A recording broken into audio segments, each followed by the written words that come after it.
ಶ್ರೀ ಸದ್ಗುರುಪಾದುಕಾಭ್ಯಾಂ ನಮಃ. ಎಲ್ರಿಗೂ ನಮಸ್ಕಾರ. ಸೌಂದರ್ಯ ಲಹರಿಯ 89ನೇ ಶ್ಲೋಕವನ್ನು ಅನುಸಂಧಾನ ಮಾಡೋಣ.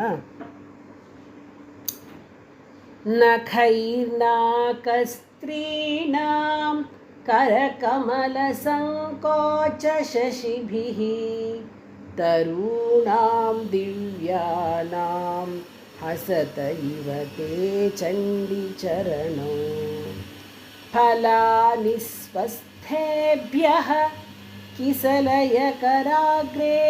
ದದತಾಂ ದರಿದ್ರೇಭ್ಯೋ ಭದ್ರಾಂ ಶ್ರಿಯಮನಿಶಮಹ್ನಾಯ ದದತೌ. ನಖೈರ್ನಾಕಸ್ತ್ರೀಣಾಂ ಕರಕಮಲಸಂಕೋಚಶಶಿಭಿಃ ತರೂಣಾಂ ದಿವ್ಯಾನಾಂ ಹಸತ ಇವ ತೇ ಚಂಡೀಚರಣೋ ಫಲಾನಿ ಸ್ವಸ್ಥೇಭ್ಯಃ ಕಿಸಲಯಕರಾಗ್ರೇಣ ದದತಾಂ ದರಿದ್ರೇಭ್ಯೋ ಭದ್ರಾಂ ಶ್ರಿಯಮನಿಶಮಹ್ನಾಯ ದದತೌ. ನಖೈರ್ನಾಕಸ್ತ್ರೀಣಾಂ ಕರಕಮಲಸಂಕೋಚಶಶಿಭಿಃ ತರೂಣಾಂ ದಿವ್ಯಾನಾಂ ಹಸತ ಇವ ತೇ ಚಂಡೀಚರಣೋ ಫಲಾನಿ ಸ್ವಸ್ಥೇಭ್ಯಃ ಕಿಸಲಯಕರಾಗ್ರೇಣ ದದತಾಂ ದರಿದ್ರೇಭ್ಯೋ ಭದ್ರಾಂ ಶ್ರಿಯಮನಿಶಮಹ್ನಾಯ ದದತೌ. ಈ ಶ್ಲೋಕದಲ್ಲಿ ದೇವಿಯ ಪರಾಕ್ರಮದ ವರ್ಣನೆಯನ್ನು ಮಾಡಿದ್ದಾರೆ ಹಾಗೂ ದೇವಿಯ ಕಾಲು ಗುರುಗಳ ವರ್ಣನೆ ಇದೆ. ಸ್ತೋತ್ರ ಲಕ್ಷಣ ಪರಾಕ್ರಮ.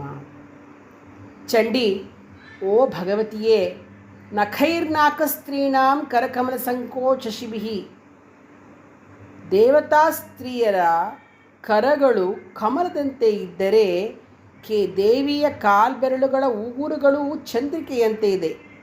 ದೇವಿಯ ಕಾಲುಗಳನ್ನು ನೋಡಿದರೊಡನೆಯೇ ದೇವತಾ ಸ್ತ್ರೀಯರ ಕರಕಮಲಗಳು ಮುದುಡು ಹೋಗ್ಬಿಡುತ್ತಂತೆ. ಅಂದರೆ ದೇವಿಯ ಚರಣಗಳಿಗೆ ದೇವತಾ ಸ್ತ್ರೀಯರು ಕೈ ಮುಗಿತಾರೆ. ತೇ ಚರಣವು, ನಿನ್ನ ಪಾದಗಳು, ನಾಕಸ್ತ್ರೀಣಾಂ ದೇವತಾ ಸ್ತ್ರೀಯರ ಕರಕಮಲ ಸಂಕೋಚಶಶಿಭಿಃ ಕರಕಮಲಗಳನ್ನು ಮುಚ್ಚಿಸಿ ಬಿಡುತ್ತೆ. ದಿವ್ಯಾನಾಂ ತರೂಣಾಂ ದಿವ್ಯವಾದ ಕಲ್ಪವೃಕ್ಷಗಳು, ಸ್ವಸ್ಥೇಭ್ಯಃ ಸ್ವರ್ಗದಲ್ಲಿರುವ ದೇವತೆಗಳಿಗೆ, ಫಲಾನಿ ಇಷ್ಟ ಫಲಗಳನ್ನು, ದದತಾಂ ಕೊಡುವುವು. ಆದರೆ ನಿನ್ನ ಪಾದಗಳು ಹಸತಃ ಇವ ಕಲ್ಪವೃಕ್ಷವನ್ನು ನಾಚಿಸುವಂತಿದೆ. ಏಕೆಂದರೆ ದರಿದ್ರೇಭ್ಯೋ ಭದ್ರಾಂ ಶ್ರಿಯಂ, ನಿನ್ನ ಪಾದಗಳು ಕೇವಲ ದೇವತೆಗಳಿಗೆ ಮಾತ್ರವಲ್ಲ, ದೀನರಾದವರಿಗೂ ಕೂಡ ಸಮೃದ್ಧವಾದ ಸಂಪತ್ತನ್ನು ಅಹ್ನಾಯ ಶೀಘ್ರವಾಗಿ ಆವಿಶಂ ಯಾವಾಗಲೂ ದದತೌ ಕೊಡುತ್ತೆ.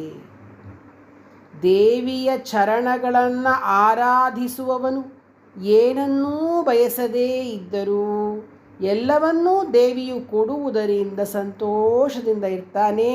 ದೇವಿಗೆ ಎಲ್ಲರೂ ಸಮಾನರು. ತನ್ನ ಚರಣೋಪಾಸಕರು ಯಾರಾದರೂ ಸರಿ, ಬಡವನಾಗಲಿ ಬಲಿದನಾಗಲಿ, ಅವರಿಗೆಲ್ಲ ಶುಭವನ್ನು ಸಂಪತ್ತನ್ನು ಕೊಡ್ತಾಳೆ. ಇದು ದೇವಿಯ ಚರಣಗಳ ಮಹಿಮೆ. ಶಂಕರರು ದೇವಿಯ ಕಾಲುಗುರುಗಳ ಕಾಂತಿ ಚಂದ್ರಕಾಂತಿಯನ್ನೂ ಮೀರಿಸ್ದಂಗೆ ಇದೆ ಅಂತ ಹೇಳ್ತಾ ಸೌಂದರ್ಯ ಲಹರಿಗೆ 89ನೇ ಪುಷ್ಪವನ್ನು ಅಮ್ಮನವರಿಗೆ ಅರ್ಪಿಸ್ತಾ ಇದ್ದಾರೆ.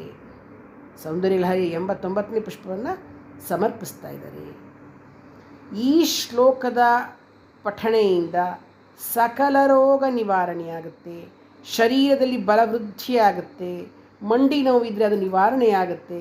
ಸಂಧಿವಾತ ಅದು ಕೂಡ ನಿವಾರಣೆ ಆಗುತ್ತೆ. ಶ್ರೀ ಜಗದಂಬಾರ್ಪಣಮಸ್ತು.